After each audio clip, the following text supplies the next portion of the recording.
Good evening and welcome to our members, friends and visitors to the East Midlands branch event tonight. Got a fantastic subject matter tonight, workplace stress. Very relevant subject. It's on everybody's lips at the moment and has been for a while. But before I introduce our speakers, just a little bit about the housekeeping, please. First of all, can you keep your mics on mute, please, so that there's no background noise to disturb our speaker. The other main one is reference to questions. Hopefully you've got lots of questions. Please post them on the chat function, but use a capital Q as a prefix so that our fielder can identify the questions as opposed to other chats. So please be aware of that. So thanks for that. Just a notice as well, on the 3rd of November, Wednesday, and it's not a Thursday as normal, it's Wednesday the 3rd of November, we have our next event, which is on rope access and temporary works. So look forward to that one as well. So please bear that in mind. I'll give a reminder at the end as well, so you can put that in your diaries. Thanks for that. But tonight, as I mentioned about workplace stress, I would like to introduce Petra, who's our speaker tonight with her presentation. Also in support with Petra is Claire. So Claire Lambert is there as support for Petra and may be able to answer any questions that may come up. So we're looking forward to this. So I'll actually hand over to Petra to do a little introduction before she takes us into her presentation. So over to you, Petra. Thank you very much. Oh, thank you, Alan. My name is Petra. I'm a mental health nurse by background. So I've worked in various settings, secure units, medium high, medium low, and also step down services. Actually in the process of doing my occupational health nursing, and I'm looking forward to gaining a qualification in that.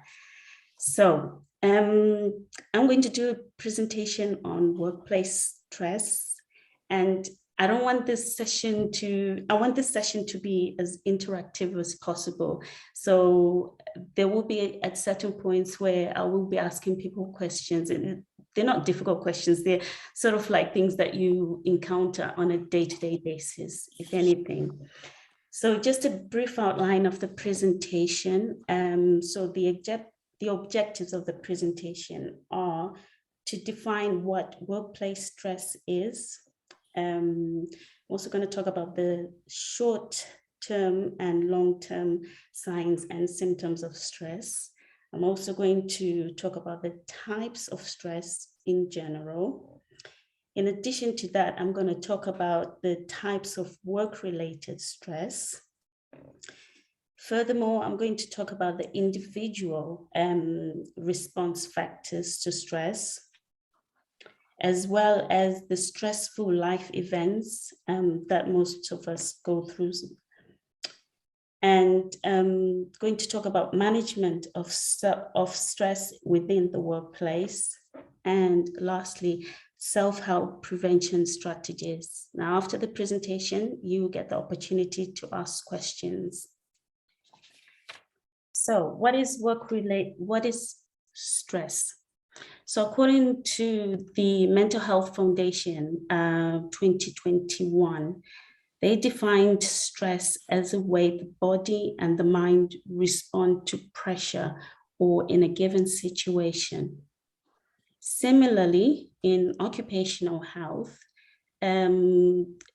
stress is when there is an ongoing conflict that exists between the demands of the job and the overwhelming excessive pressure for the employee to meet these demands. Now, essentially, in short, high job demands plus low control equal occupational stress.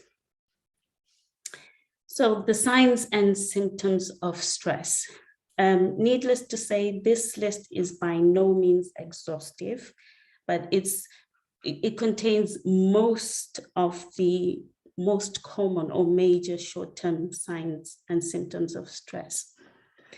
So we looked at job dissatisfaction, and this is usually as a result of one not being content with their job as a whole or with certain aspects of the job. And this can be because their job doesn't allow them to have a good work-life balance, or there's limited career growth in terms of progression. And sometimes it's because there's a lack of meaning behind the role. We also looked at morale, and this is almost always evidenced by reduced productivity, performance, workers start not meeting their targets, whereas previously it might have been something that was never an issue. We also looked at indecision, when the workers almost always appearing confused, second guessing themselves, can't work on their own initiative. They constantly need to be told what to do. Whereas before, maybe it was something that was never an issue. We also looked at sleeping disturbances, because at times, when one goes to sleep, they tend to ruminate a lot about going to work, what's going to go wrong this time, and waking up a lot during the night, which results in poor sleep. And also irritability. You may find that a lot of people who are under a lot of stress tend to be quite snappy and being dismissive. And those people, you find they're not always the best people to approach. They're quite unapproachable. We also looked at feeling sick, sweating, headaches. I mean, sometimes you find someone is always complaining about having a constant headache all the time, every day. I've got a headache, I've got a headache. But once they leave the building, the work itself, they miraculously have a miraculous recovery. So those are some of the signs and symptoms that not only managers should sort of like be aware of, but also fellow colleagues, just to support and help each other. So moving on, what would you say are some of the most common signs and symptoms of long-term stress? Is anyone brave?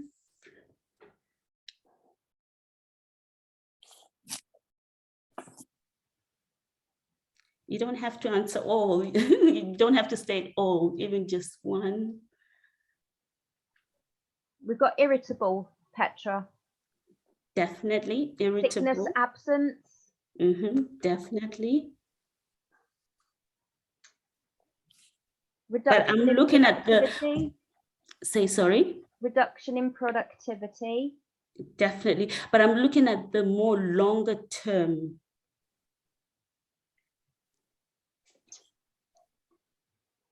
So things like, do you mean like depression, Petra? Definitely, spot on, spot on. Anxiety? Yes, spot on. Raised blood pressure? Yes. Loss of confidence? Definitely. Weight loss? Yes. Anger? Yes. Heart problems? Absolutely. Substance abuse? Definitely. And that's all at the moment, but I'll keep an eye out for you, Petra. Okay. Anyone else got anything to add? Okay, so just like the speaker just said, anxiety, and this is always anxiety about going to work and already expecting the worst. They dread going to work, and you can see sometimes, you know, they sweat a lot, they constantly adjusting their tie, fiddling a lot with their what do you call them, with their cuffs, yeah. And also depression, which would be as a result of the constant low mood that they'll be experiencing when they're stressed, and a host of other symptoms. and also making unnecessary complaints. People who are stressed tend to complain a lot. They become quite negative. There's no pleasing them. A small thing can easily blow out of proportion, and they're always almost finding fault in anything and everything. We also looked at frustration, anger, and aggression. So you tend to find that people who are under a lot of stress tend to be in bad moods more often than not. And obviously with that comes increased sickness and absence. And this is due to them being constantly anxious, feeling low, in mood, not having enough sleep, and also being anxious. And we also looked at resistance to change. Now, a lot of people who are stressed tend to be quite resistive to change, because when there's a change that's about to happen in the department, they're thinking, I'm already under overwhelming pressure, and now they want to come and add on more pressure, and which obviously they'll find even more overwhelming. And we also looked at poor concentration, and this is mainly due to not getting enough sleep, being anxious, and pondering a lot, pondering about a lot of things, and so forth. So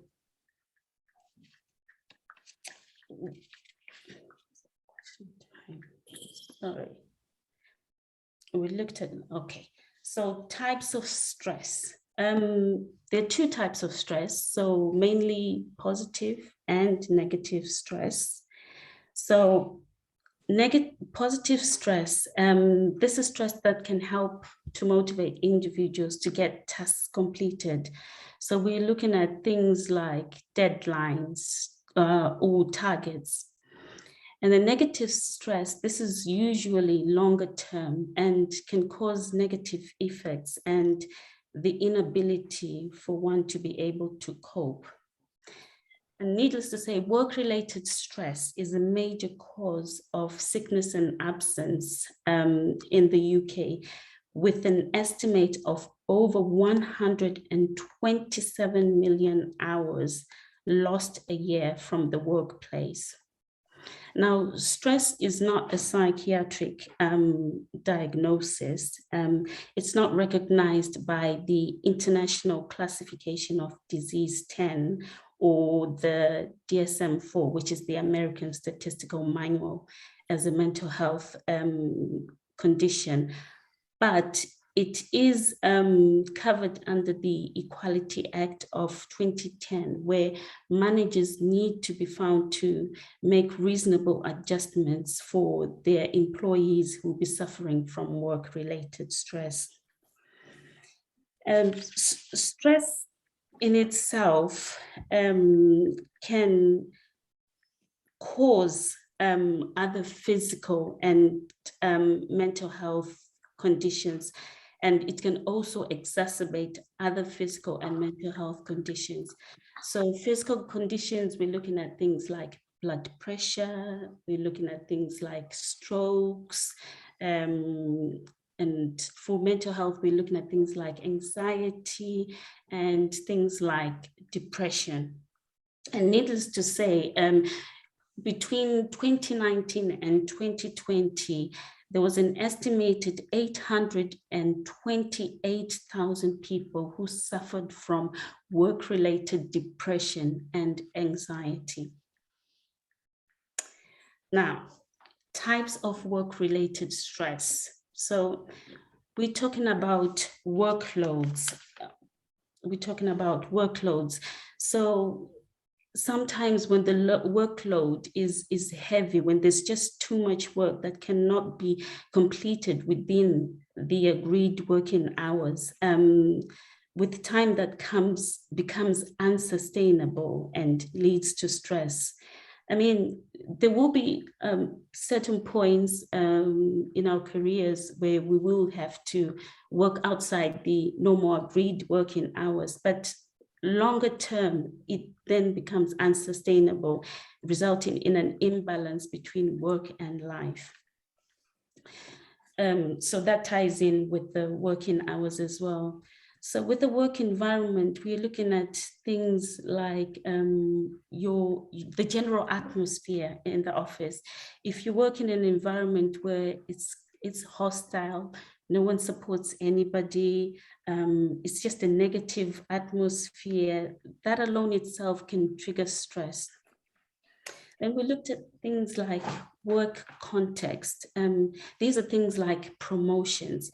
So although with promotions come with salary increments in most cases and all the perks that go with that, but it also brings about a lot of stress. Say when someone didn't envisage that the job was going to entail so much responsibility, so much so that they cannot manage, it becomes quite stressful. And also job security, when there are redundancies in the company or department, retrenchments or restructuring, it causes a lot of stress because you're thinking, if there are redundancies, how am I going to be able to pay my bills, pay the mortgage, be able to take the kids on holiday? So that causes a lot of stress.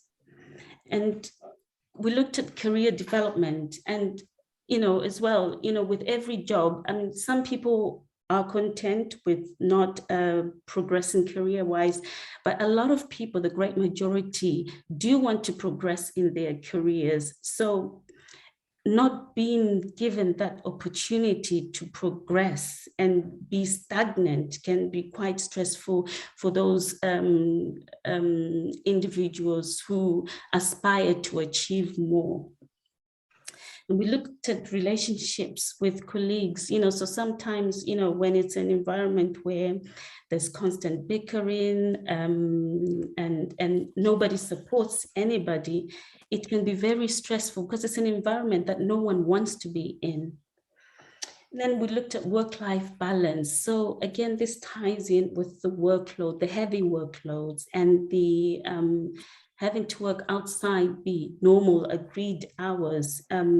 This then starts to eat into your family life. And before you know it, family also start complaining that you're starting to put work first before the family. So that can then lead to additional stress. So we looked at individual response factors, so social factors. So the lack of supportive friendships or relationships can also trigger stress because you've got no one to, because sometimes talking does help for a lot of people. So just talking about your day, how it's gone, how, what stressful things have gone on in the day just helps one to offload. So when you don't have that support system, it then becomes a problem. We also looked at economic circumstances. So this is in relation to finances. So if you don't have enough money to say partake in recreational activities like swimming, going to the gym, that can be stressful because you can't de-stress and you can't unwind. And equally so, early life events. So this is in relation to how previously you were in a similar situation and how you dealt with it, or how those around you were in a similar situation and dealt with it. And then genetics. Now, this is in relation to how one is genetically predisposed to stress. Some people are just prone to stress generally because there is some missing neurons in their brain. So it leads to them not being very resilient to stress. We also looked at personality. So this is when someone's just generally a negative person. They don't see the good in anything, and they stress about anything and everything. So moving on. So questions. No, that's not the same slide, that one. Sorry. So what would you say are some of the most stressful life events?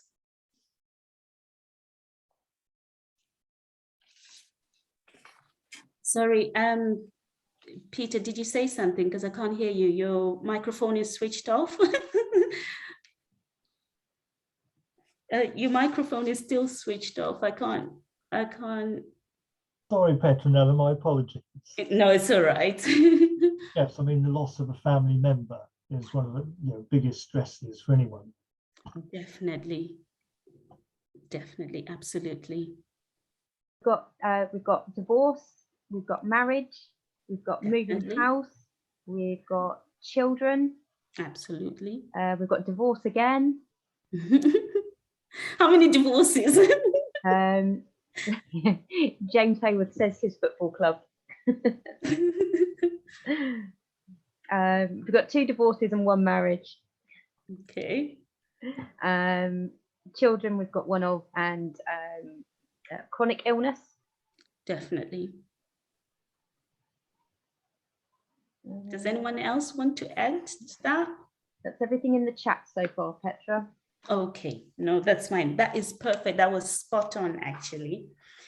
So we grouped them into 2. So we'll start with work-related stressful life events. So starting a new job or changing jobs. So you're thinking, okay, fine, I went to that interview.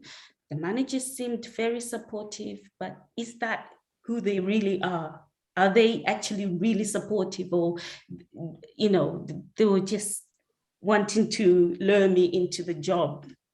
And also with changing jobs comes the question, is the team that I'm going to be working with a supportive team, or is it going to be a team whereby, you know, there's no support, no one supports each other, and there's a lot of bickering?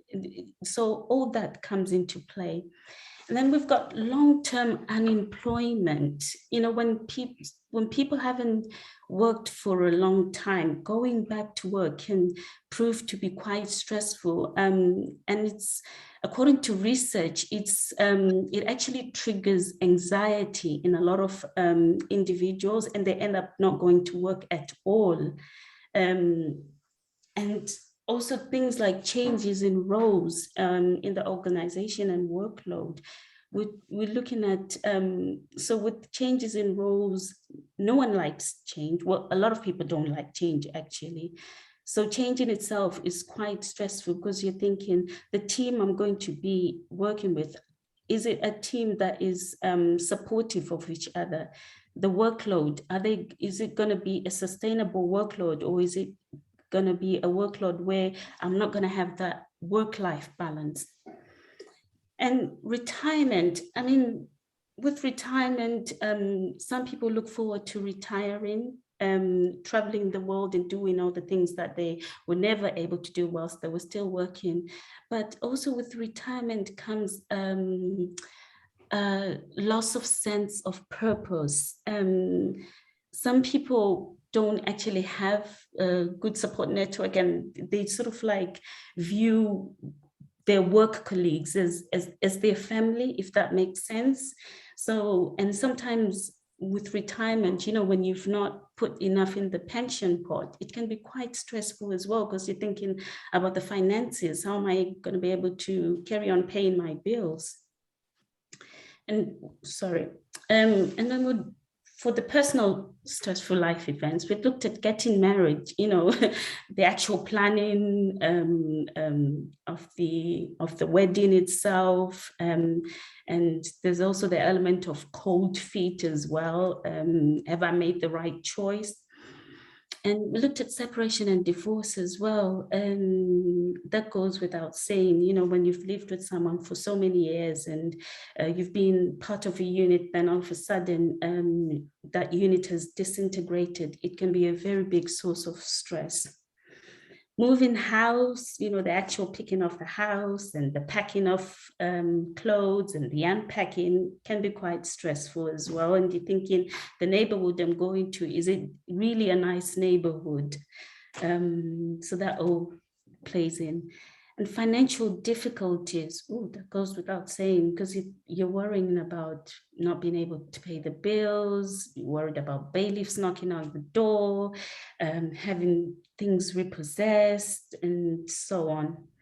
And bereavement and especially bereavement of a loved one, or even say someone you know, and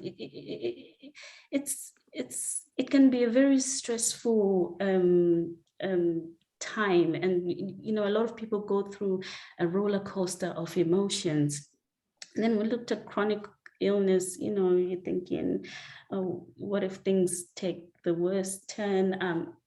Are my children going to be okay? Are my family going to be okay? You know, all those questions are constantly, you know, in your mind. And then transitioning into adulthood, I think a lot of people who've got children or nieces and nephews can actually say that that's a very challenging time for both the teenager and the parents or uncles and aunts, because they can be quite challenging. Then moving on, management of stress in the workplace. So managers play a very vital role in supporting employees, and this can be achieved through completing stress risk assessments. This can help to explore areas that are causing stress to the employee, and bearing in mind that this stress risk assessment should be completed in collaboration. So there's no point in the manager completing the stress risk assessment without the employee. It has to be a collaborative effort. And then management standards, which I'll talk about in a bit, and increasing awareness. So this can be done by, say, putting posters in the staff room about signs of stress and how to be aware of stress and how to deal with stress, how to manage it. And also occupational health referrals, where they'll be able to get comprehensive advice of how to best manage the stress that they'll be encountering. So whether it's work-related or personal related, because both have both can impact each other. So management of stress in the workplace. So we looked at demands. So managers need to ensure that the demands of the job match the skills of the employee. And also they need to ensure that these demands are achievable and within the normal agreed working hours. Looked at control. So this is where you know, workers should have some say over how they complete their tasks within reason, have control over how they pace their work, and as well as being encouraged to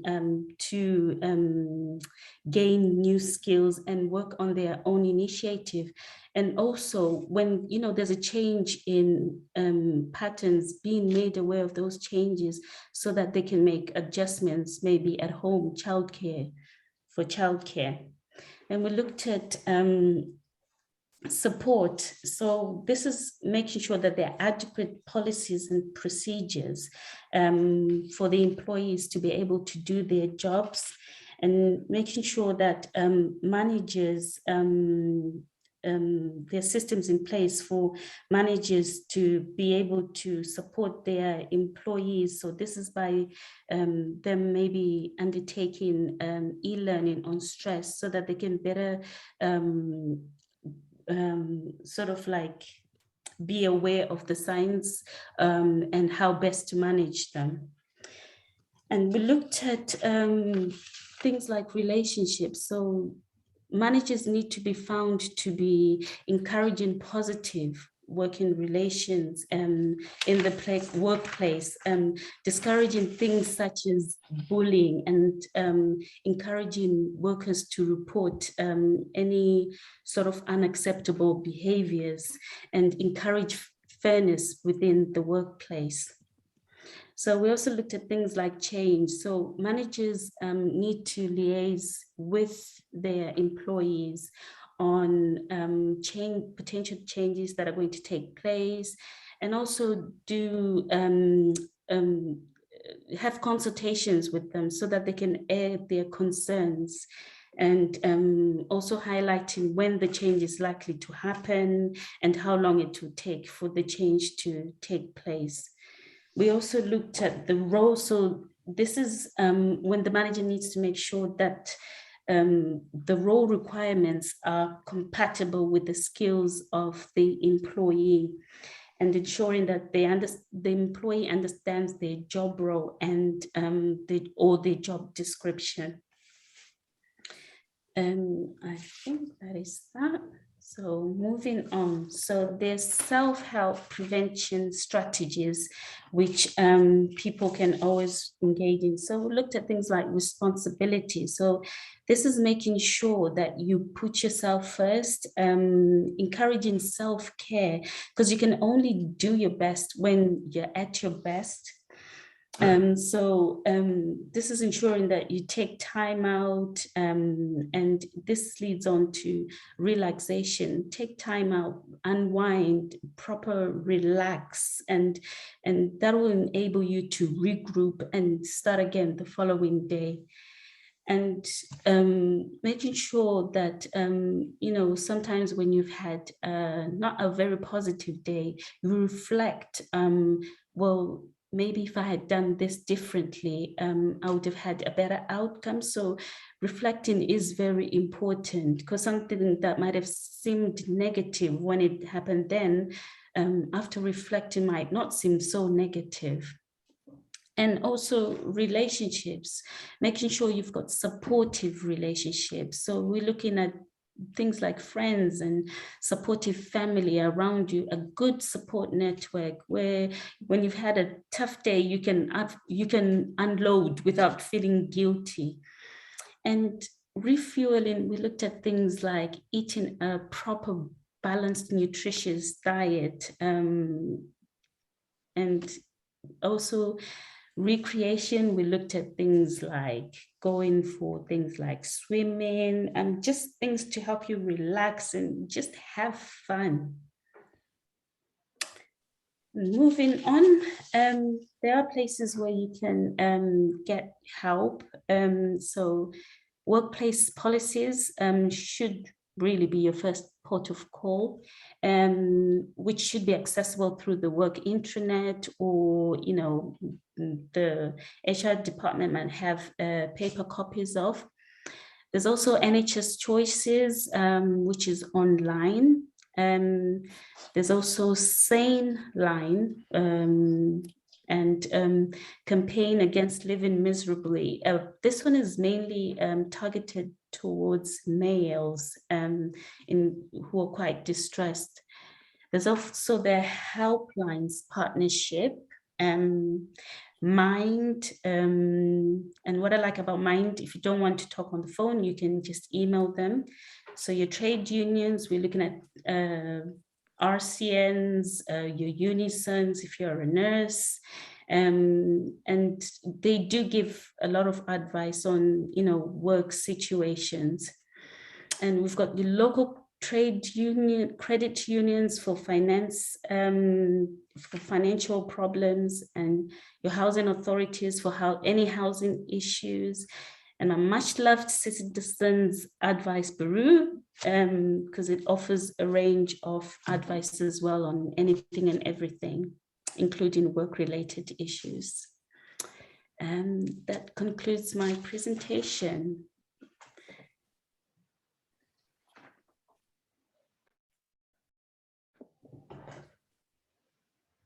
Thanks, Petra.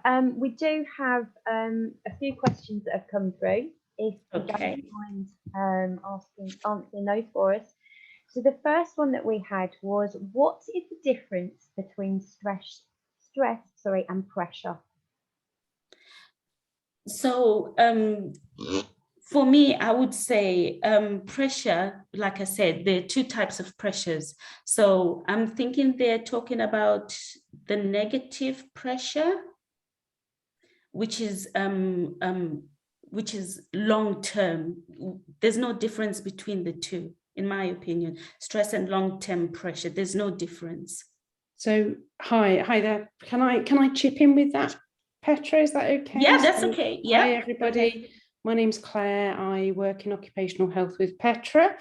I've worked in occupational health for more years than I care to remember now, actually. It makes me feel very old thinking about it. About 18 years, 18, 19. When we're talking about sort of stress in the workplace, but Petra's quite right, stress and pressure are largely the same term. However, in the workplace, stress tends to have a far more negative connotation. So if we're looking at pressure, everybody needs a degree of pressure to perform. Okay, that's what drives us, motivates us, and keeps us in sort of, if you've ever seen those bell curves, you know, we want to be in that nice sort of central part. And so whilst that pressure is manageable, or it's not long term, or actually we can manage in short stints, actually there's no negative health effects of that. That's what's driving us forward. When we talk about stress at work, it is when that pressure has become too much, too excessive, too prolonged, and we're not able to cope with it. It's about the inability to cope. So that could be something to do with the individual not necessarily having the resilience to cope, or it could be to do with the workload demands and etc. And that's when you start to have obviously dips in performance. It moves away from that healthier pressure, and then you start to develop more of the signs and symptoms that we think of when we're thinking about stress, and becomes quite a negative side. So yes, Petra is quite right. They are the same sort of thing. There's a positive element and a negative element, but in the workplace, we try to sort of think of our positive stress as pressure, okay, which is manageable in stints, and our negative experience of it as stress, which can then continue to be longer term stress and then develop into health issues. I hope that makes sense to people. Thanks, Claire. Thank you, Petra. Claire. So the second question is, what medication can be prescribed? Sorry, I'm doing well. What medication can be prescribed for stress, and what are the side effects? So again, it then depends. That stress, has it led to you being diagnosed with anxiety, or has it led to you to being diagnosed with depression, which your GP would do?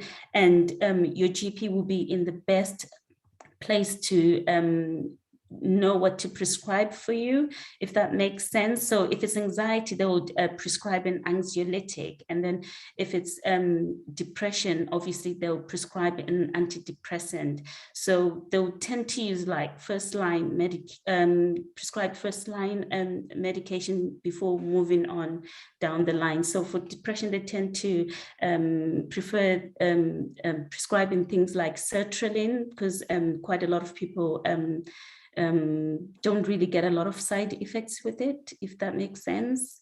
And for anxiety, they tend to like to prescribed diazepam, but that's a conversation that the individual would have to have with their GP. Yeah, and I think just to come in on that as well, I think it's really important to actually state that, you know, people don't get medication for stress. It's not as Petra said earlier on, it's not a psychiatric diagnosis. Stress is like a syndrome. It's a collection of symptoms and signs that people will have because actually they're not coping with whatever the situation is.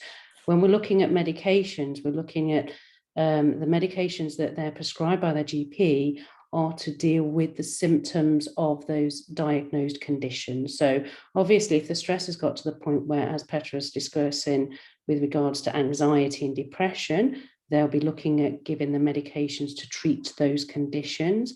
Some people might have medications because they're suffering with palpitations, or their blood pressure's being affected, or other they've had gastrointestinal flare-ups of things that they may have, you know, irritable bowel syndrome that's being triggered by their stress. So they would have medications to help with that. I personally get eczema, which is a pain, and if I get stressed, my skin flares up, so I might have to go and get steroidal creams for that. So it's about medicating the individual symptoms of stress, and there is not a medication for stress.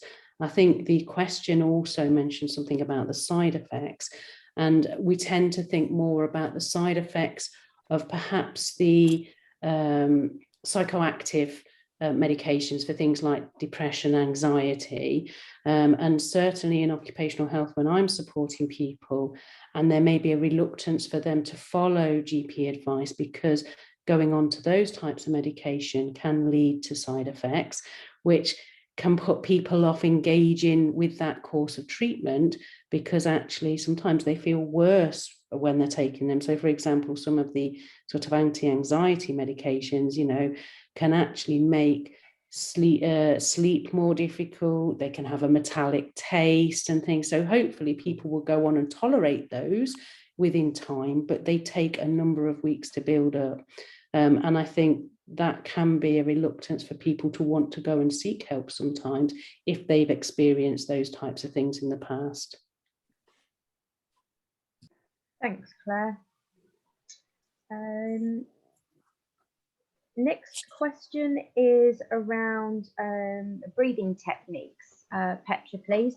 So what are the benefits of correct breathing techniques as a means for reducing stress? We normally utilize breathing techniques, you know, when someone is feeling anxious. So it includes, you know, just counting 1 up to 10 slowly, or just imagining an imaginary circle, making an imaginary circle. So those are some of the techniques that we use just to help normalize your breathing. Okay, sorry. No, okay. Go for it, Claire. I was just going to say, and that's something that people might find quite interesting within the workplace. It's certainly something that when I've written back support reports for people that are having some stress-related issues, sometimes we will talk about perhaps allowing people to go to a breakout room or to find a quiet area where they can go and practice some of these techniques, depending obviously on the environment that they're working in. But it's quite interesting from the fire service, that obviously where Petra and I work, we're really engaging with our firefighters and employees in general in things like mindfulness, which is an extension of the sort of helping with that breathing techniques and things to kind of bring in the time for themselves to reflect that Petra's just been describing, and that all forms part of that. Lovely, thank you. And the final question that we've had in for this evening is around sleep.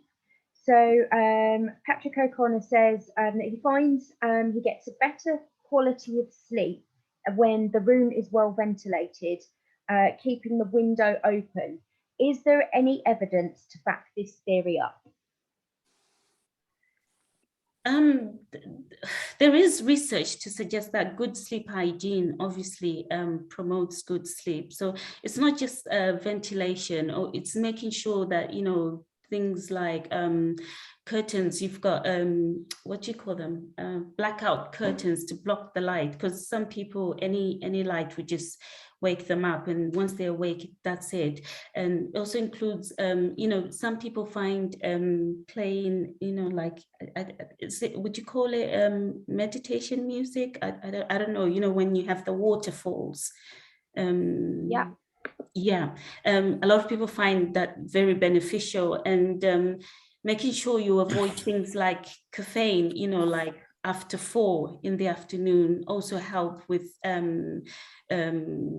sleep hygiene, and also things like making sure your phone is switched off and out of reach, or on silent and out of reach. So just practicing good sleep hygiene helps a lot, and there is a lot of research out there to suggest so.